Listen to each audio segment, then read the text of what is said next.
Hello, I'm excited to share about a book that we just got in the mail, Anti-Racist Baby by Dr. Kende. This is an opportunity for you to learn about the importance of social change, the importance of leadership, and how you can be that superhero for justice. So in the back, it tells us that the anti-racist baby is bred, not born. Anti-racist baby is raised to make society transform. Anti-racist baby, number one, celebrates all our differences. Number two, uses words to talk about racism. And number three, understands that people aren't the problems, policies are. So take a closer look here at Anti-Racist Baby. I'm going to share with you just a couple highlights that have been encouraging and inspiring for me. So the first one is related to number two, use your words to talk about race.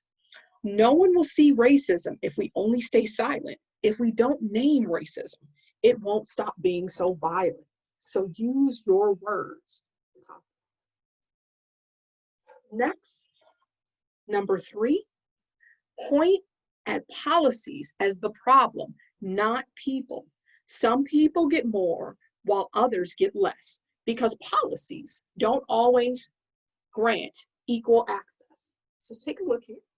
And this one to me is very important. As a civil rights attorney, it's being reminded that if we want to change systems and make it sustainable change for the long haul, that it starts with policies. So I hope you get a chance to read Anti-Racist Baby. Thank you. Hi, I'd like to introduce to you a special delivery that we received today. It's called I Know My Rights, Bill of Rights. This is an exciting read. If you can look, you can see directly that there's a number of young people right there with some of their quotes on their shirts as a bit of inspiration about leadership.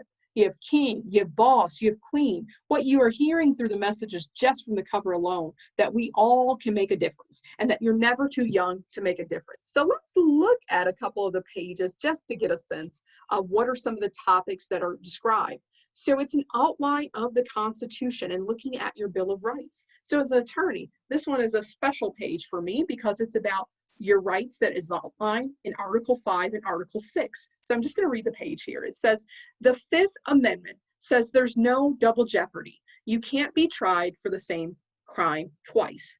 It also says that we must have due process before we are convicted, and the government cannot take your land unless they pay to get it. You don't have to testify against yourself. You can plead the Fifth. Those are your Fifth Amendment rights. Now let's also read the Sixth Amendment out loud. It says, you have a right to a speedy trial. So take a look here, beautiful illustrations and a perfect glimpse into all the rights that you have and some of the ways to protect them. Last but not least, I'm going to read just one more page.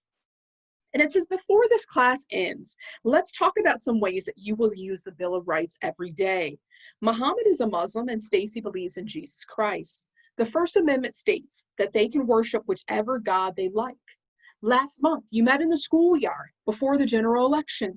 You convinced people to register to vote and make an official selection. You impacted your community, and it was a beautiful sight. We convinced more people to vote by exercising our First Amendment rights.